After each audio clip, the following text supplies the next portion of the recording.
하늘 끝에 옅은 새벽빛이 감돌기 시작했지만 그는 여전히 새벽전 광야를 떠돌고 있었다. 익숙한 목걸이의 기운이 그를 단단히 감싸며 무척 짜증나고 숨이 막히게 했다. 이 기분은 그를 간수와 역감방의 죄수들에게서 자신이 원하는 것을 얻을 수 없다는 걸 확신하게 한 뒤 감옥에서 탈출하도록 이끌었다. 그들의 안위를 확인하기 전까지는 붙잡힐 수 없다. 마침내 그는 구시가지에 와서 예전에 가족을 맡겼던 그 혈족을 찾아 가족의 상황을 다그쳐 물었다. 상대방은 잠시 망설이더니 그에게 그의 아내와 아이가 일자리를 찾지 못하고 돈도 없어서 예전 일을 계속할 수밖에 없었는데 얼마 전 연산회에 붙잡혀 들어갔다고 말했다. 말도 안 돼. 이게 그의 첫 반응이었다. 하지만 곧 그는 자신이 육정이라는 남자에게 속았다는 더욱 비참한 진실을 깨달았다. 육정은 그의 가족을 잘 안착시켜 주겠다고 약속하며 그가 침묵을 지킬 수 있게 했다. 하지만 지금 그는 감옥에 갇혔고 그의 가족은 여전히 가난하고 어려운 처지였던 탓에 어쩔 수 없이 위험한 생활로 돌아갈 수밖에 없었다. 분노가 남자의 가슴 속에서 더욱더 강렬하게 타올랐지만 연산에는 여전히 그를 체포하려 했고 그에게 남은 시간은 얼마 없었다. 마침내 그는 마지막 기회를 얻어냈다. 그는 칼을 들고 프로그램 촬영 현장에 난입했다. 원래는 남자 하나를 인질로 잡아 연산회와 협상하려 했지만 혼란 속에서 그가 붙잡은 것은 한 젊은 여자였다. 하지만 이미 인질을 바꿀 시간이 없었다. 연산회의 무장 세력이 그를 겹겹이 포위했고 그는 어쩔 수 없이 칼날을 그녀의 목 앞에 대고 그 분노한 청년을 위협할 수밖에 없었다. 그녀를 놓아줘. 청년이 그에게 말했다. 무슨 문제나 어려움이 있으면 상의해서 해결하자. 그는 한순간 망설였지만 곧 자신의 처지를 떠올렸다. 그에겐 이미 아무것도 없었다. 예전에는 자신의 목숨으로 가족을 지옥에서 끌어낼 수 있다고 생각했지만 돌아온 것은 기만뿐이었다. 높은 곳에 있는 자들은 그를 농락하기만 했다. 이번에도 눈앞의 청년이 똑같이 그를 농락하며 마지막 카드를 내려놓게 하도록 속이려는 것일까? 그런 생각을 하며 그는 마음을 독하게 먹고 손의 칼날을 조금 더 깊숙이 눌렀다. 먼저 내 가족을 놔줘! 그러면 그 사람의 행방을 알려주지. 청년의 얼굴에 흔들리는 표정이 스쳤다. 그의 마음이 살짝 약해졌지만 바로 그때 그는 상대방이 총을 들지 않은 왼손을 허공으로 휘젓는 것을 눈치챘다. 그 목걸이였다. 그는 거의 무의식적으로 칼날을 꽉 누르던 손을 놓고 그 목걸이를 잡으려 했다. 바로 그 순간이었다. 탕! 총소리가 울렸다. 소리가 울려 퍼진 순간 그는 무의식적으로 손에 붙잡고 있던 여자애를 옆으로 힘껏 밀어냈다. 다음 순간 극심한 고통이 그의 모든 감각을 덮쳤다. 의식이 완전히 어둠으로 끌려가는 그 순간 그의 눈앞에 그토록 그리워했던 크고 작은 두 모습이 나타난 것 같았다. 그들이 그를 절망이 담긴 연민하는 눈빛으로 바라보고 있었다. 그리고 그는 손을 뻗어 죽음의 환각 속에서 그들을 꼭 끌어안을 수밖에 없었다.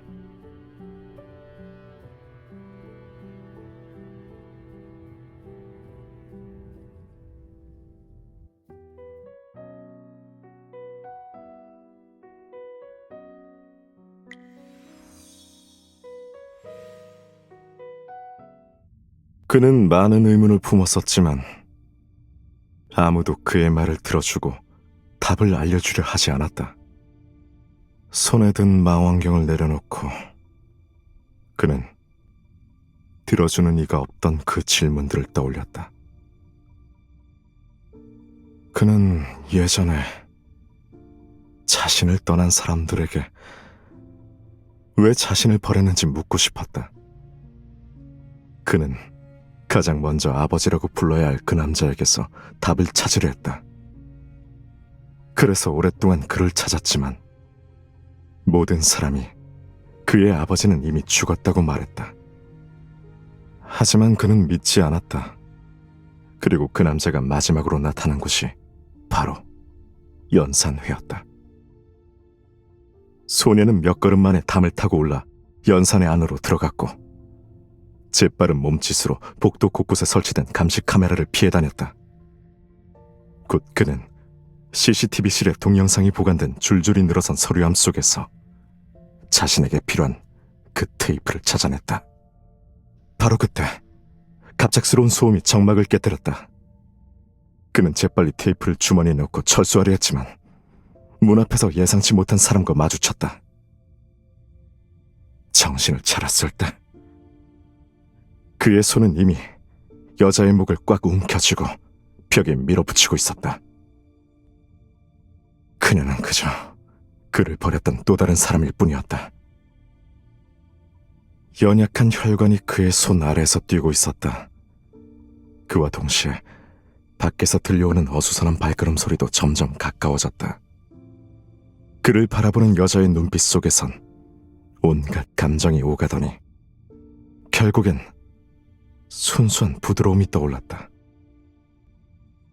그녀는 그에게 놓아달라고 했다. 또한 비밀 통로를 알고 있으니 잠시 몸을 피할 수 있다고 말했다. 그녀는 왜 예전에 그녀에게 버림받았던 사람이 아직도 자신을 믿어줄 거라고 생각하는 걸까? 그는 이를 갈며 생각했다. 분노가 그의 이성과 감정을 태웠다. 그래서 그는 여자의 목을 움켜쥔 손에 더욱 힘을 주었고 그 연약한 목을 거의 찢어버릴 것 같다고 생각했을 때였다. 그는 갑자기 여자의 몸에서 느껴지는 강력한 힘을 느꼈다. 그 힘은 나타난 순간 바로 그의 힘을 억누를 정도였다. 하지만 그 강력한 힘은 그를 제압하고 죽일 수 있었던 순간에 부드럽게 멈췄다. 그는 놀라서 여자를 바라봤지만 여자는 여전히 따뜻한 눈빛으로 그를 돌아보고 있었다. 왜 그녀는 자신을 해치지 않은 걸까? 설마 사실 그녀에게 자신은 여전히 특별한 존재인 걸까? 그녀의 눈에 비친 자신에 대한 관심도 거짓이 아닌 것만 같았다. 어찌되었든 그가 연산에 붙잡히는 게 그녀에게는 더 안전한 선택일 텐데. 하지만 예전에 자신에게 다가왔다가 자신을 버린 것도 분명 그녀였다.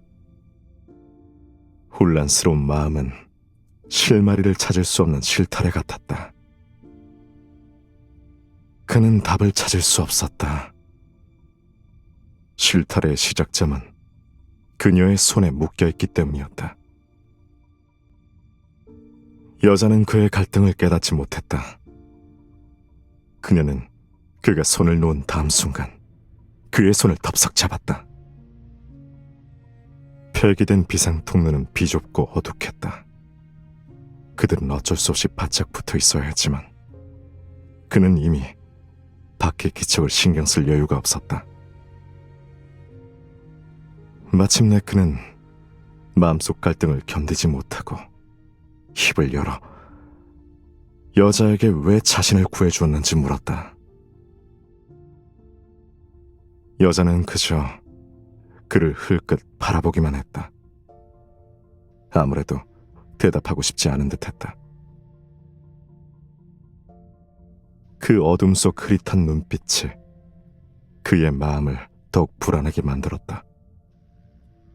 그래서 그는 이를 악물고 떨리는 목소리로 모진 말을 했다. 날 구해준 건 사실 네 그 소희를 구하려던 거지? 안타깝네.